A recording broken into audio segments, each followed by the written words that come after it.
right, brother. With that in mind, then let's do another episode of Flip the Script. SCRIP. Drop that T. And I'm here with Cameron and the mastermind himself, Chris, and we're going to talk cholesterol today. Because, there's been a lot of buzz, and I'm telling you, in my practice, we're talking about overutilization of a drug. Let's go. All right, cholesterol. Why we can't live optimal lives without it. Because cholesterol is necessary for the structure of every cell in our body. Everywhere. Brain, heart, liver, legs, every cell. And we'll show that cholesterol is simply cholesterol. Life is not sustainable without cholesterol, dude.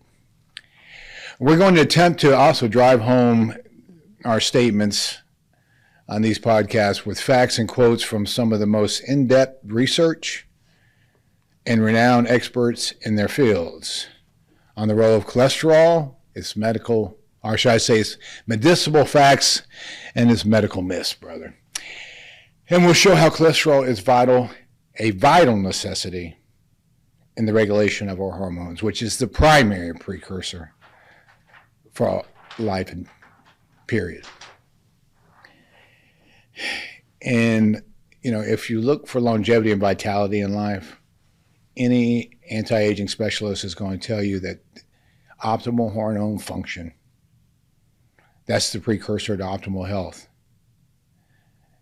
Because hormones start with cholesterol. We've got to have cholesterol in order to produce our hormones.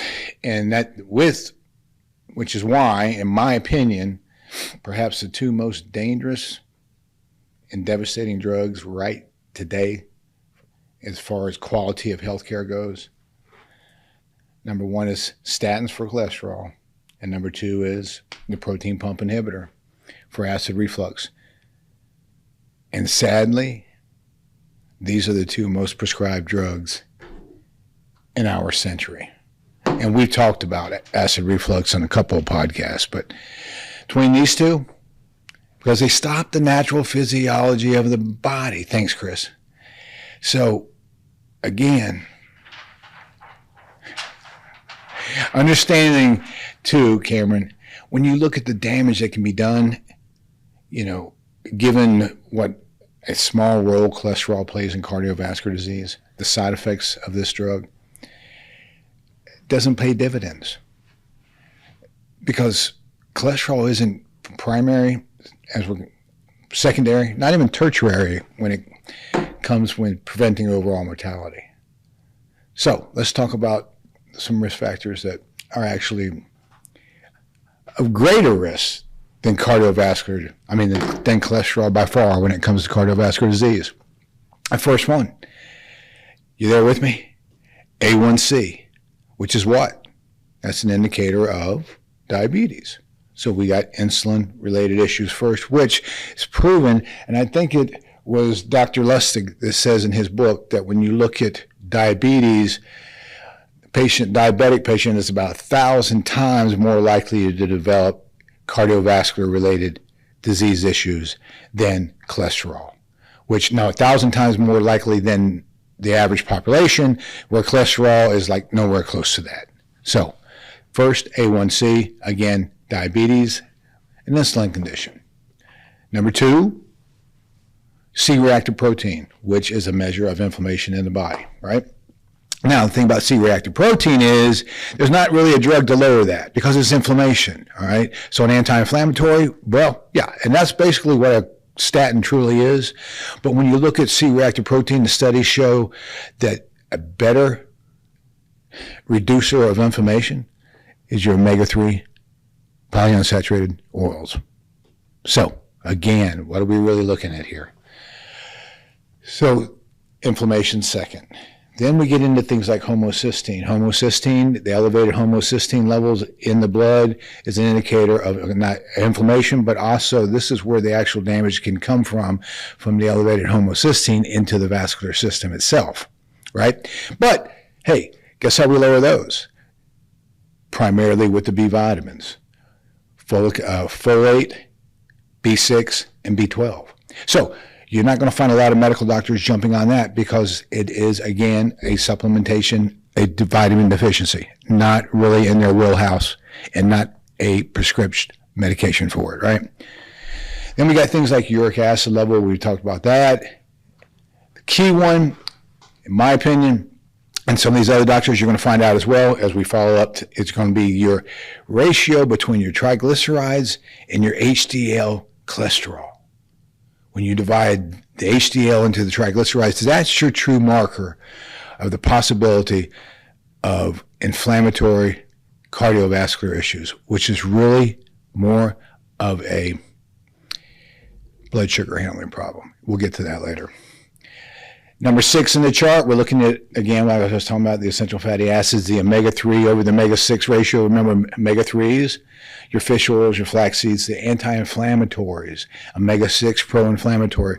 These are the seed oils, and we'll talk about that in this podcast as well. Then you get into blood glucose again. So we're talking fasting blood glucose numbers, a much better indicator. Then we drop into things like the fibrinogen, and we talked about that briefly before. This is your clotting proteins within the blood. Most doctors are not going to test this. And I've even asked for this test, and they had difficulty running it for me. I don't know if it was an expense issue or whatever, but this is your clotting protein, all right?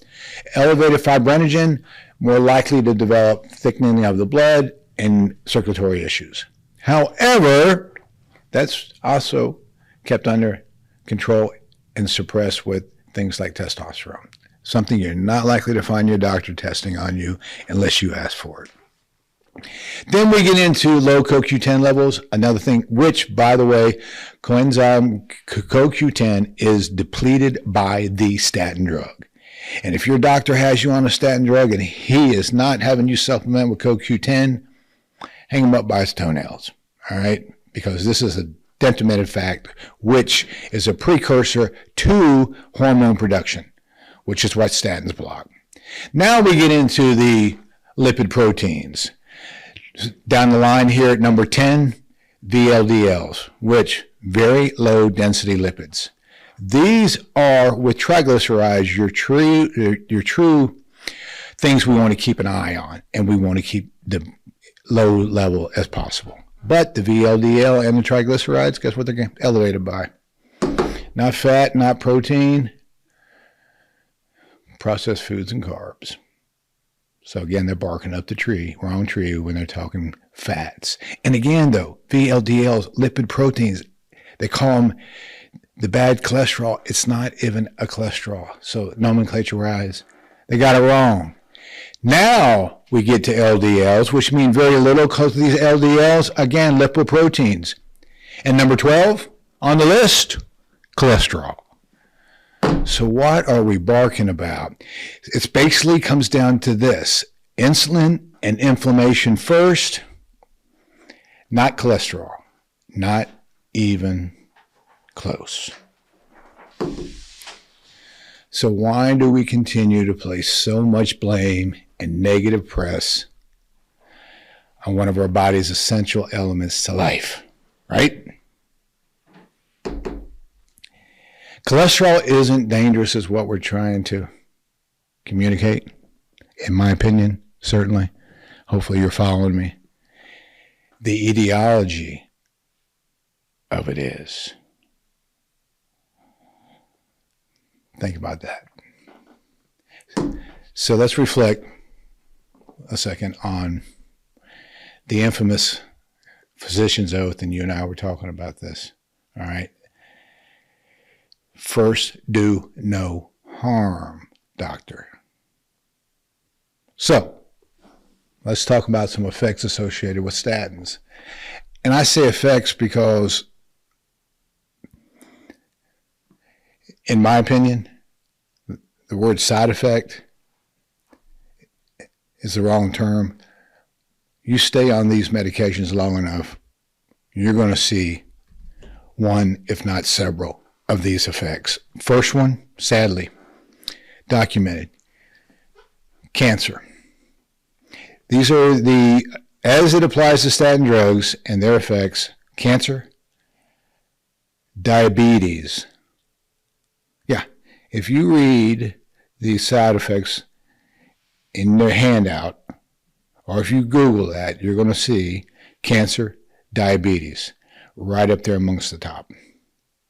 Then we get into liver and kidney damage, congestive heart failure. So it's like, wait a minute, man. Cardiologist, why am I on this drug? That actually the effect of it is the demise that you're trying to prevent? What's wrong with this picture, right? Dude.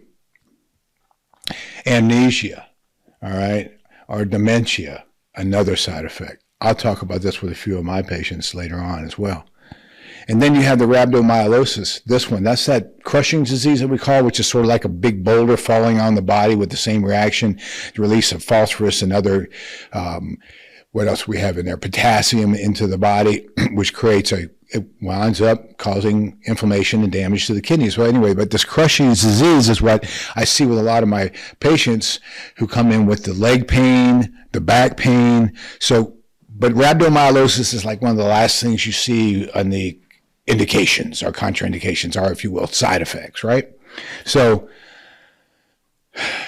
but this is the one where in the old commercials, they used to say, tell your doctor immediately if you experience back and leg pain from this drug. You don't even see the commercials on television for statins because everybody's damn near on them, right? But in the old days, that's what they used to say.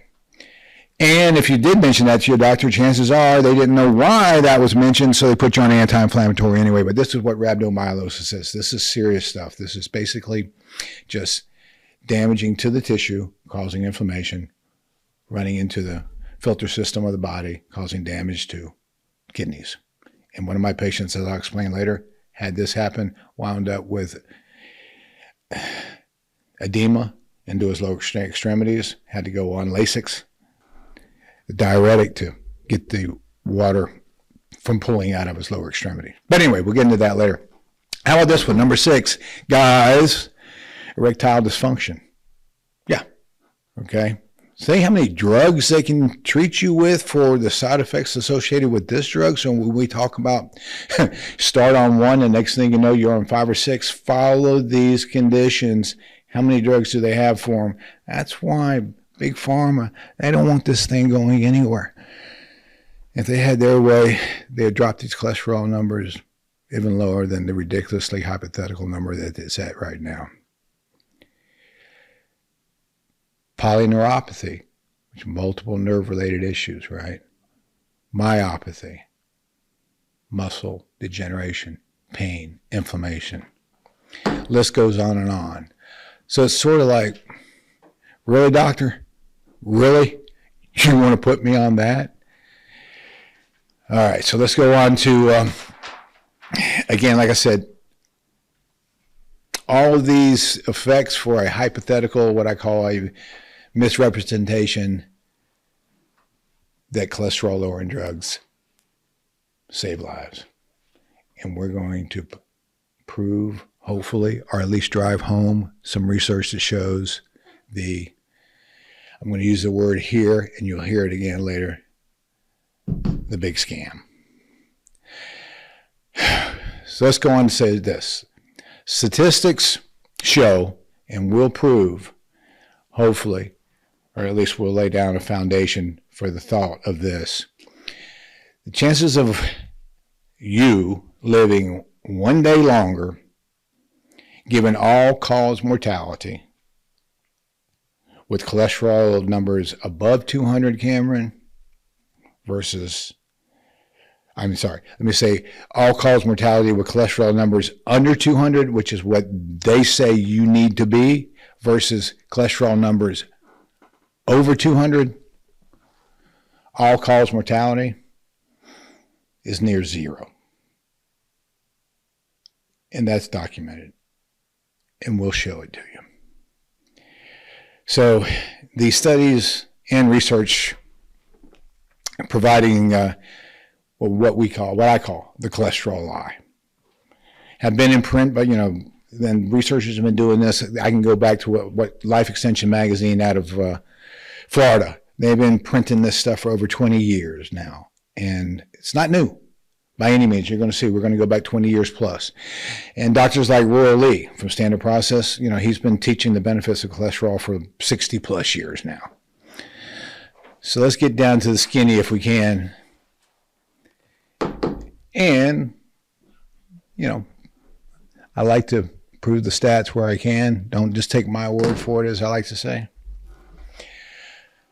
Let's look at what some of the other doctors have been saying about cholesterol scam.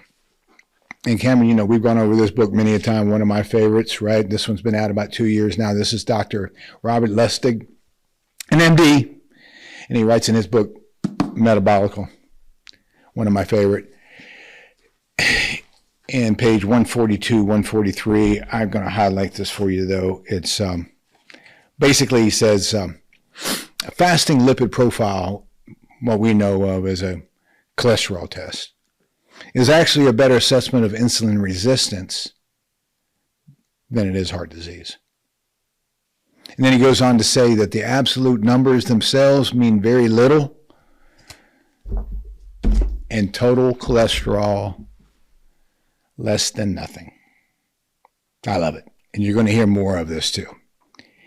And he states, and I agree this, we talked about this earlier, you take the true measurement here really is to take your triglyceride numbers, divide them over your HDL numbers.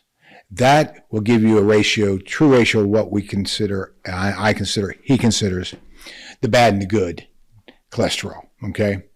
But it's a better biomarker actually for cardiovascular disease than total cholesterol itself, or LDLs. So, and why? Because it's a marker of insulin resistance and metabolic disease, aka high carb, high sugar problems.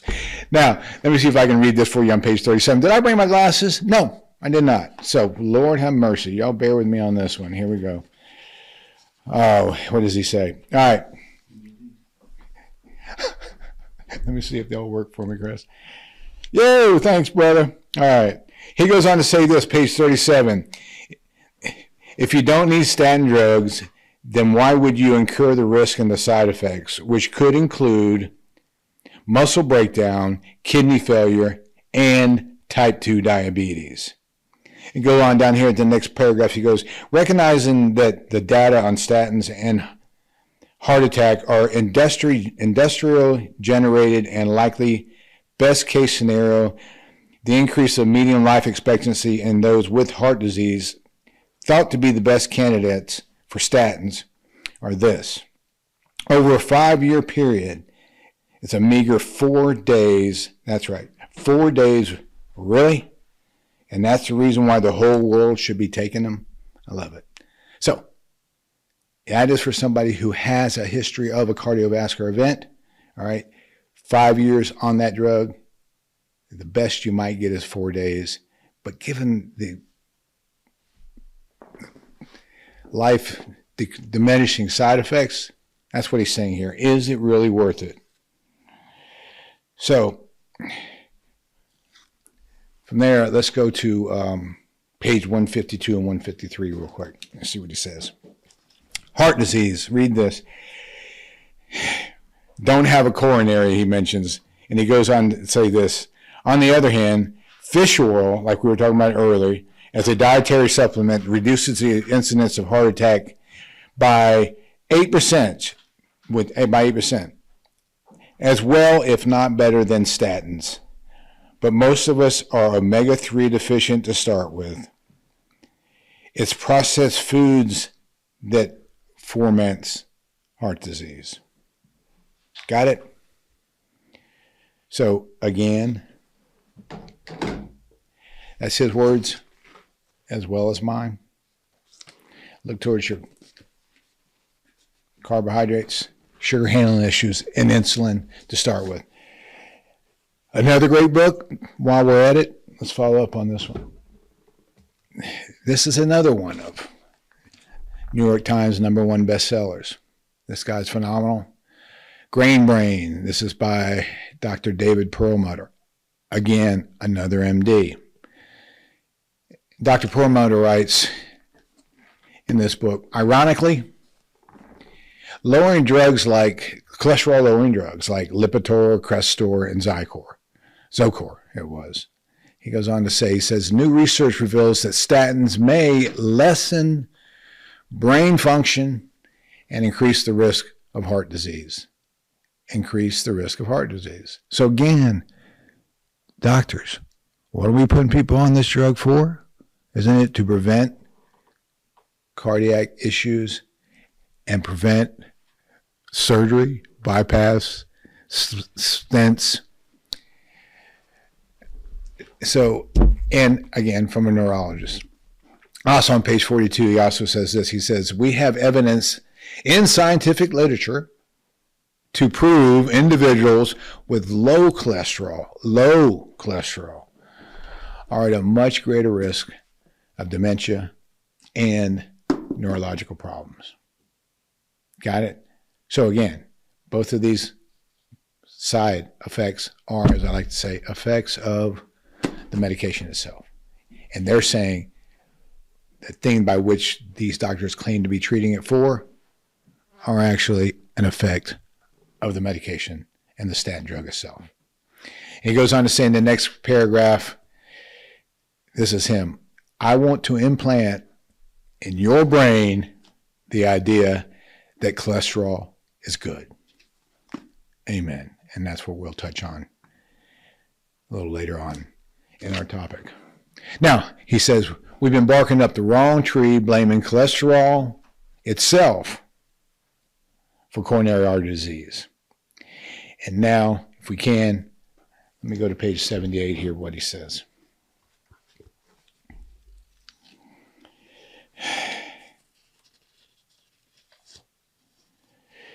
Okay, he says, the diet heart hypothesis that suggests that high intake of fat or cholesterol causes heart disease has been repeatedly shown to be wrong. And yet, for complicated reasons of, check it out, pride, profit, and prejudice, the 3 Ps, the hypothesis continues to be exploited by scientists, fundraising enterprises, food companies, so there they are. Where was I? And even governmental agencies. The public, listen to this one, quote, the public is being deceived by the greatest healthcare scam of the century. Boom. Let me repeat. Greatest healthcare scam of the century. I'll second that. People,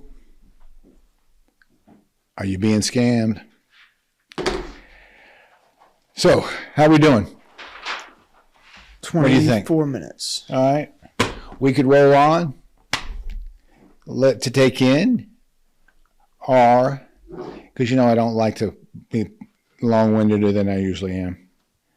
Let's let that one sink in a little bit, people. And what we'll do is we'll pick up again on the next podcast, give you a chance to digest some of the information that's probably totally contrary to what you're being told by your general practitioner, or if you're unfortunate enough to have a cardiologist, you probably heard complete opposite. So let's dissect that a little bit.